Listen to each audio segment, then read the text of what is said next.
Hello friends! Today I've got a bit of an adventure planned. We're heading out into the big wide world to map this area. I've got a map prepared here. As you can see, it is quite extensive. I think we're at 1:16. I've made a bunch of banners and renamed them so I can add place names to my map as we go. And without the elytra, this is going to be done the old-fashioned way, which is the slow way. Which is fine. I want to add a map marker to my base so it will show up on the map. I've named this banner and I'm going to bury it right about here. And now I click on the banner with my map and there it is. Sweet.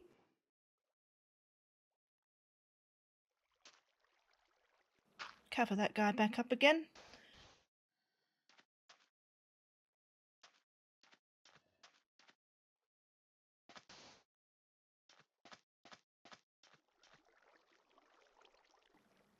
Yeah, that looks great.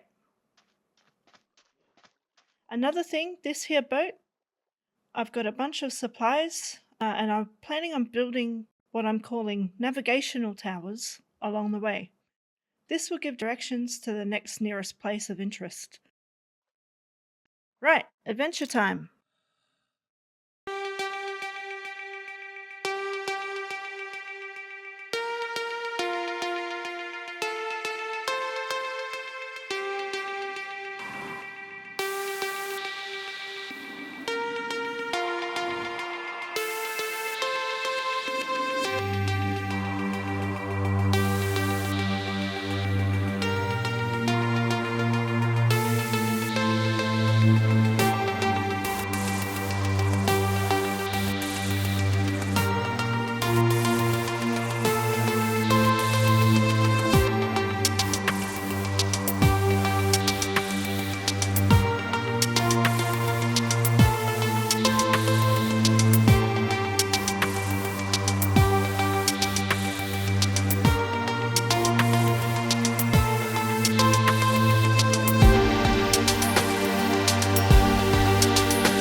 did you think of my navigational aids?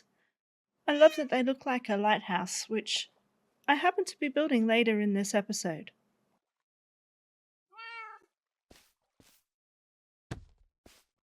I've updated my base map earlier and it's looking really great. I love the way the palm trees look on here. Right, let me grab my gear and let's look at the map I made.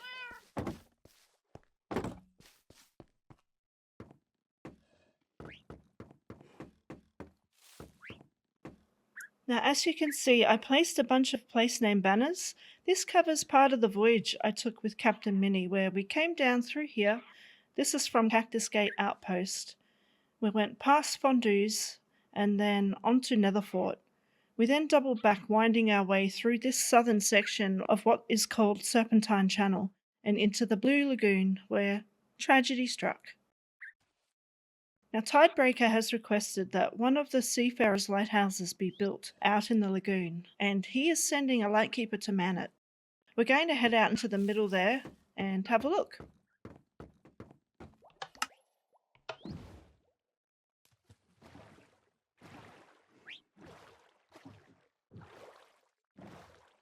Yeah, I installed this little waterfall gate.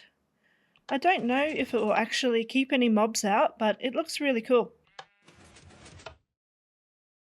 Boop, boop. Now in here, I'll show you. Basically, I've got a button either side of the waterfall, and they both run back into this block here. And all it does is just toggle that redstone block in and out of the circuit.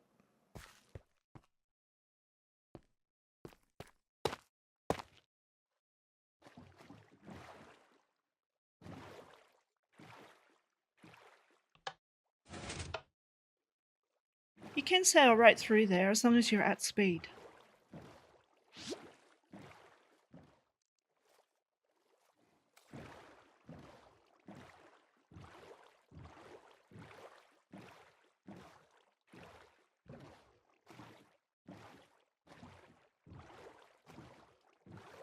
Here is the build site. I've already set up all my chests and stuff.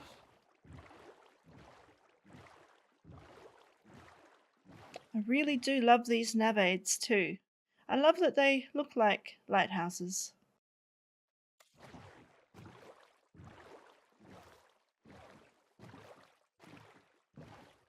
I have a few mods that extend the entity render distance so you can see the pots and signs from far away. Otherwise it does look a bit janky. Alright, let's make our way over to the other island. This is where the lighthouse will be built.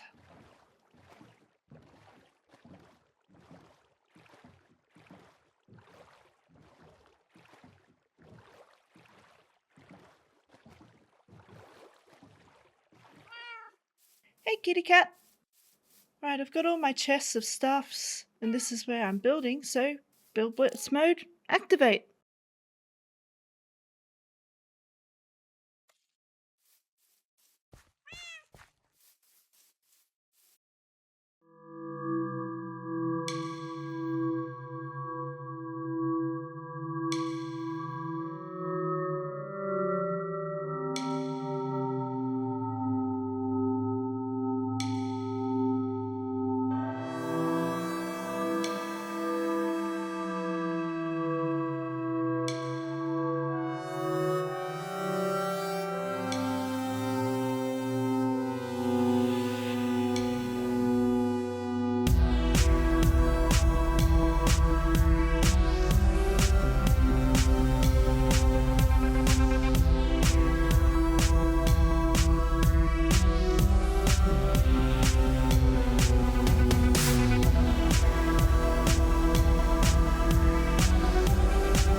lighthouse is officially open. I had so much fun building and designing this, and the outlook up here is amazing. You can see vantage point over there, and this side you can actually see one of my safe shacks I built on top of that mountain there. Got a bit of a farm going down there, and oh yeah, I built this little boat too, which we'll have a look at shortly. Now in my lighthouse I have included elements of those kind of old-timey lighthouses, and we'll just zoom out here. Up here we've got the lantern room and the cupola roof. There's a lightning rod on the top. Around the actual light is a widow's walk.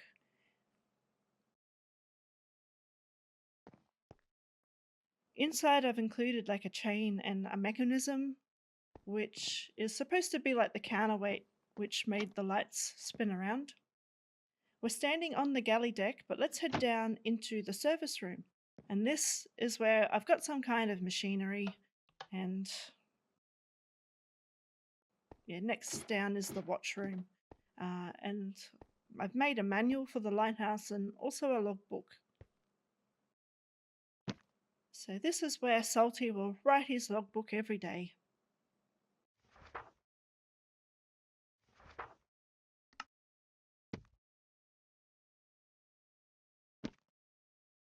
The Seafarer's Sentinel.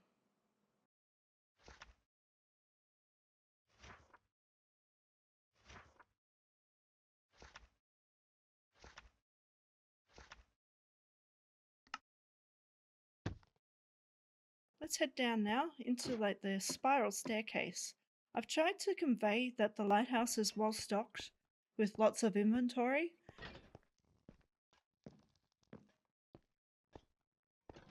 I think I have achieved that. It's quite a long way down. So yeah, we've got the established date up there, and those are Salty's quarters. Got a bit of a basement area, heaps more storage. Yeah.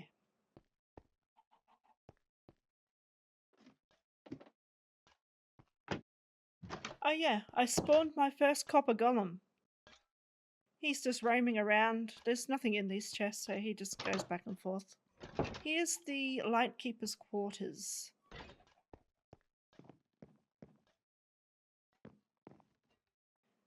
Got a few books up here.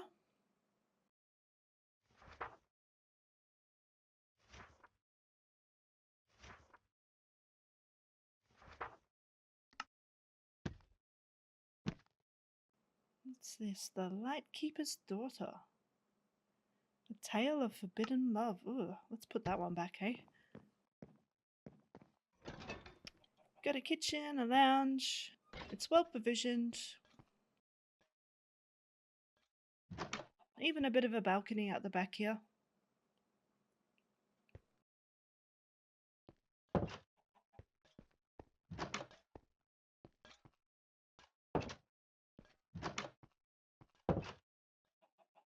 The only thing we're actually missing is the Lightkeeper.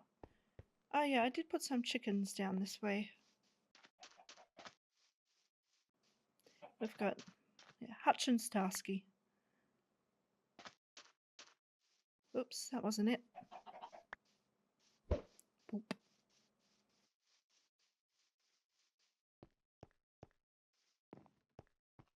Oh yeah, I did add this little lodestone with the code for the lighthouse. We're spawning in mannequins here, so... Alright, now I have actually already hidden a repeating command block down here, which you do have to go into creative mode for some of this. Yeah, I've put a command in here to execute if the player is within a certain range. What it's going to do is make our mannequin turn toward us when we're within 7 blocks. So next I'll just spawn the Lightkeeper in. I've put the skin in a resource pack, but you can connect to any skin online.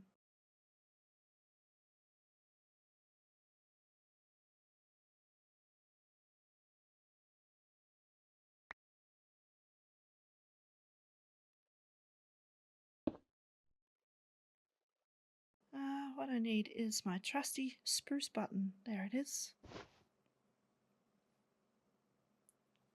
I have given the mannequin a tag.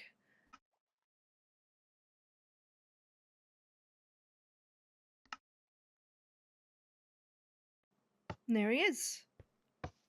Salty Saltmarsh McCrab, our new lightkeeper in the Blue Lagoon. Alright, I'm just going to go and activate this other repeating command block.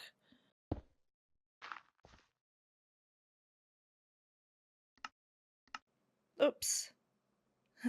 I forgot to change the height. Let's just quickly do that. I think it's this one. There we go. There's Salty. Alright, let's test it. So he should just... Yeah, we've broken the distance, so he won't be looking our direction anymore, but when we come back around this way, he should turn to look at us. Yeah. There we go. Hi, Salty. You can animate these to a degree, which I want to explore further, and I'm keen to see how these might develop further in the future. Now, you see there's a lot of output in your console down there, so you can turn this off.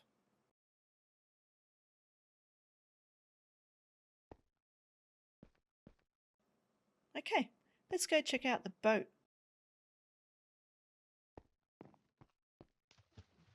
Now the idea is the boat's just leaving the lighthouse dock after dropping off some supplies. I think it's super cute.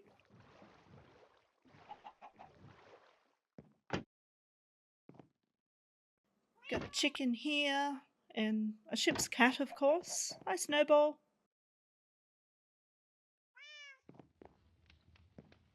I think the space looks intriguing.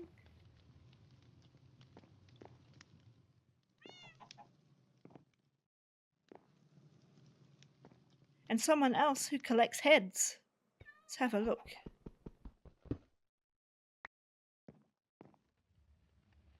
Daishi Duneblade. Why would they have Daishi Duneblade's head? Interesting. Alright. Likewise, I've put a repeating command block down here already, but I think we can just go ahead and start it up. And then we'll spawn in the mysterious Master Bao.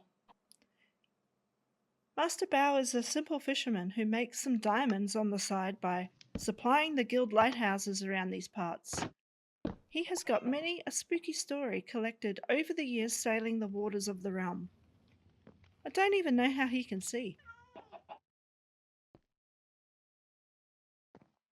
But yeah, he can follow us as well. I'll better quickly sleep here.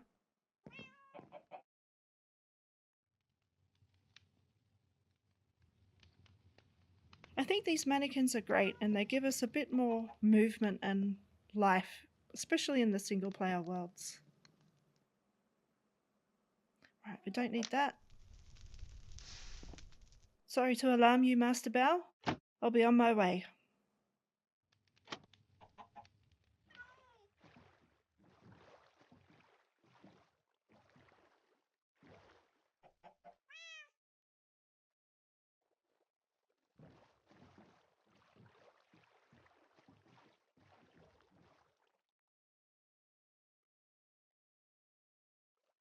That's all for today, friends. I hope you enjoyed this episode, and I'll catch you in the next one. Bye for now.